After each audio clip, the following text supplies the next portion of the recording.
3-2 ने Indian box office पे जो कांड किया था वो हम सबको पता है। मतलब 200 नहीं, 300 नहीं, 400 नहीं, 500 नहीं, पूरे 600 करोड़ इंडियन नेट कलेक्शन किया था। और इससे हमें पता चला था कि हॉरर कॉमेडी के लिए हमारी ऑडियंस का क्रेज़ कितना बड़ा है। अब आप कहोगे कि मैं इस बारे में क्यों बात कर रहा हूँ, क्योंकि रिसेंटली भूल भुलैया 3 एक नई हॉरर कॉमेडी मूवी थिएटर्स में रिलीज हो चुकी है। नॉट अ न्यू मूवी, एक बहुत ही पुरानी मूवी जिसके कई सारे पार्ट्स बनाए जा चुके हैं और अब उसका एक नया पार्ट थिएटर में रिलीज हो चुका है। तो इस मूवी में ऐसा क्या नया है, इस मूवी में ऐसा क्या है जिससे देखने के लिए आपको थिएटर को जाना पड़ेगा, पैसे इन्वेस्ट करने पड़ेंगे और अपने लाइफ के 2.5 आवर्स उसमें इन्वेस्ट करने पड़ेंगे। और क्या वो मूवी सच में उतनी डिजर्व करती भी है? क्या इस मूवी में सच में कुछ नया दिखाया गया है या फिर उसी मंजुलिका के पुराने कॉन्सेप्ट को घिस घिस के यूज किया गया है?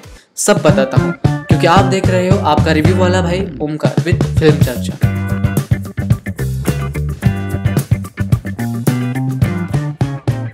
अब देखिए, विदाउट स्पॉइलर अगर स्टोरी की बात की जाए, पहले इन्होंने ऐसे कहा था टीजर में कि रूह बाबा वर्सेस मंजुलिका। बहुत ही बड़ा झूठ है, क्योंकि मूवी में तो मंजुलिका है ही नहीं, है भी और नहीं भी, वो तो आप देखने के बाद ही पता चलेगा।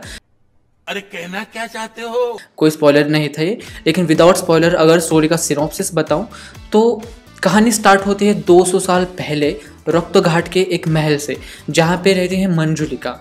वो एक बहुत ही अच्छी डांसर है, एक राजकुमारी है और वो अपने परिवार के साथ वहाँ पे रहती है। लेकिन दुर्गाष्टमी के दिन वहाँ पे कुछ ऐसा हो जाता है जो उसने एक्सपेक्ट नहीं किया था और उसी का अंजाम होता है कि वहाँ पे हमेशा के लिए उस महल पे ताला लग जाता है। और अब 200 साल बाद कोई चाहता है कि वो ताला खुले, वो महल ओपन हो, या फिर कोई ऐसे चाहता है कि उस ताले के पीछे जो कैद है वो आज़ाद हो जाए। और उसी के लिए हमारी मूवी की हीरोइन यानी कि तृप्ति डिमरी कार्तिकार्यन यानी कि रूह बाबा के पास जाती है, क्योंकि वो भूतों को भगाने का काम करते हैं। वैसे वो सच में भूत नहीं देख सकते, सुन भी नहीं सकते, लेकिन वो फ्रॉड करते हैं, लोगों को ठगते हैं।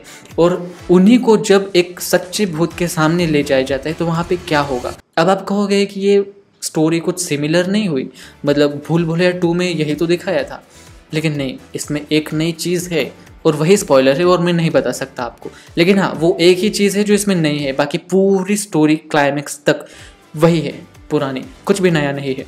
लेकिन हाँ, नए नए फेसेस ज़रूर है, जैसे कि Vidya Balan and the OG Madhuri Dixit. इनको देखने के लिए तो आप बिल्कुल पैसे इन्वेस्ट कर सकते हैं। मतलब मूवी की स्टार्टिंग ही श्रेया घोषाल के आमे जे तुम्हार सॉन्ग के साथ होती है। मतलब एक म्यूजिकल इतना परफेक्ट स्टार्ट होता है और एंड भी वैसे ही कुछ एक परफेक्ट सॉन्ग के साथ ही होता है। तो अगर आप एक म्यूजिक लवर हो, this is a pro movie for you, आपको ये देखनी ही चाहिए। अब कहते हैं कि ये मूवी हॉरर कॉमेडी है, लेकिन कहाँ थी हॉरर कॉमेडी?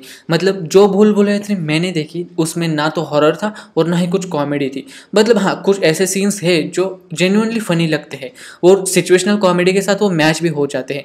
लेकिन तकरीबन 80% ऐसे कॉमेडी के सीन्स हैं जो हमें फोर्सफुल लगते हैं और उन्हें देखने के बाद हमें उतनी हंसी नहीं आती। ऐसे लगता है कि कोई ज़बरदस्ती हम पे पंचलाइन मार रहा है और कह रहा है कि हंसो हंसो, लेकिन वो उतना वर्क नहीं करता। और अगर हॉरर की बात की जाए तो हम कुछ ऐसा हॉरर एक्सपेक्ट करते हैं जिसे देखने के बाद एकदम गूज़बम्स आ जाए या फिर हम अचानक से डर जाए, लेकिन इसमें वैसा कुछ नहीं है। हाँ, कुछ बस 1 या 2 ही ऐसे सीन हैं जिसे देखने के बाद मुझे डर लगा था। बाकी जो पूरी मूवी थी वहाँ पे भूत भी अगर आए तो भी डर नहीं लगता था, उसे देख के हंसी आती थी। क्योंकि आई थिंक ये जो कॉमेडी के जो कुछ टेक्निक्स है, जैसे कि अगर आपके सामने भूत आ गया तो आप उससे डरने की एक्टिंग करोगे, उससे बातें करने की एक्टिंग करेंगे और फिर भूत आपको चमाट लगाएगा। ये सारे कॉन्सेप्ट कंचना से चलती हुई आ रही है और अभी वो इतनी इफेक्टिव नहीं रही। मतलब हॉरर कॉमेडी में सबको पता है कि ऐसे सीन आने वाले हैं, तो आई थिंक उन्हें कुछ न्यू ट्राई करना चाहिए था। एंड हॉरर में भी वही पुराने टेक्निक्स के, जैसे कि अचानक कोई आवाज़ आएगा, हीरो यहाँ पे देखेगा वहाँ पे कोई नहीं होगा, और जब आगे देखेगा तो अचानक से भूत आएगा। ये भी सारे टेक्निक्स अब पुरानी हो चुकी है, तो कुछ नया दिखाना चाहिए था।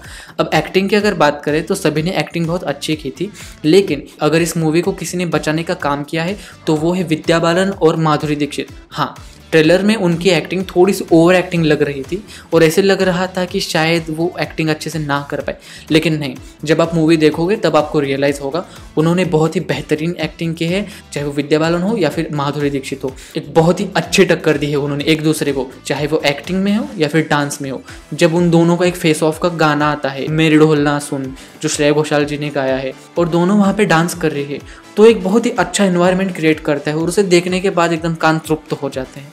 तो वो भी आपको मिस बिल्कुल नहीं करना चाहिए। लेकिन अगर ऐसे कुछ चुनिंदा चीज़ों को छोड़ा जाए तो उस मूवी में कुछ ऐसा खास नहीं है जो आपको न्यू लगेगा। लेकिन एंडिंग में जो एक अनएक्सपेक्टेड ट्विस्ट वहाँ पे दिखाया गया है ना, उसे देखने के बाद आपका एकदम सर फट जाएगा। मतलब दृश्यम जैसे मूवीज़ में जो हम एंड में कुछ ऐसा देखते हैं जिसे देखने के बाद हमारी पूरी पर्सपेक्टिव ही चेंज हो जाता है, तो वैसे ही इस मूवी में भी हमें देखने को मिला है। अब वो मैं आपको बता तो नहीं सकता, एंड आपको सरप्राइज ज़रूर करेगा। जहाँ पे सिंघम अगेन मूवी आई है, ट्रेलर में पूरी स्टोरी दिखाई है और मूवी में भी वही स्टोरी दिखाई गई है।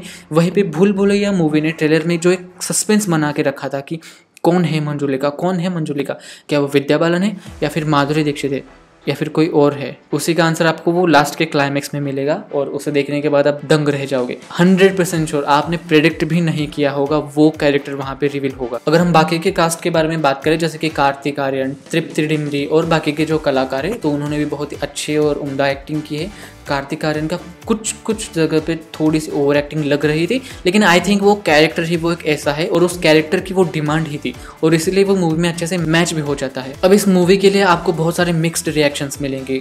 कोई कहेंगे कि मूवी अच्छी है, कोई कहेंगे कि मूवी अच्छी नहीं है, और उसका रीज़न ये है क्योंकि इस मूवी में कुछ एक सेंसिटिव टॉपिक को दिखाया गया है। अब वो सेंसिटिव टॉपिक इंडिया में टबू माना जाता है और इसीलिए वो टॉपिक देखते वक्त आपको या तो अच्छा लगेगा या फिर बहुत ही गंदा लगेगा। लेकिन अगर मैं अपना पर्सपेक्टिव दूं तो वो टॉपिक कुछ ऐसा नहीं है कि आपको वल्गर लगेगा और इंडियन ऑडियंस के लिए वो एक आई ओपनिंग सीन भी हो सकता है। तो मैं तो ये मूवी आपको बिल्कुल रिकमेंड करूँगा कि हाँ, वन टाइम वॉच मूवी है, आपको एंजॉय करनी है तो जाइए, देखिए और अच्छे से एंजॉय कीजिए। और हाँ, एक सरप्राइज इस मूवी में है और वो सरप्राइज़ ये है, मूवी के एंड में सोनू निगम जी का भी एक मेरे ढोलना का वर्जन है, वो बहुत ही अच्छा है। जब वो स्क्रीन पे आता है तो लिटरली गूज बम्स आ जाते हैं। तो इन द एंड मूवी अच्छी है, आप देख सकते हो, वन टाइम वॉच मूवी है। अगर आपको हॉरर जॉनरा पसंद है, अगर आप माधुरी दीक्षित, विद्या बालन की, मंजुलिका के फ़ैन हो ओल्ड, तो डेफिनेटली आप जाके ये मूवी देख सकते हो। लेकिन अगर आपको कुछ मास मसाला मूवी चाहिए जिसमें बहुत सारा एक्शन हो या फिर हंसी हो, कॉमेडी हो, तो आप सिंघम अगेन भी जाके देख सकते हो। सिंघम अगेन का रिव्यू भी मैंने अपने चैनल पे अपलोड कर दिया है, वो आप जाके देख सकते हो। अगर आपने भूल भुलैया ऑलरेडी देख चुकी है तो उसके बारे में आपका जो पर्सपेक्टिव हो, आपका जो रिव्यू है, वो कमेंट करना बिल्कुल मत भूलना और इस चैनल को अभी सब्सक्राइब कीजिए ताकि ऐसे और मूवी रिव्यूज़ और अपडेट्स आप बिल्कुल मिस ना करें।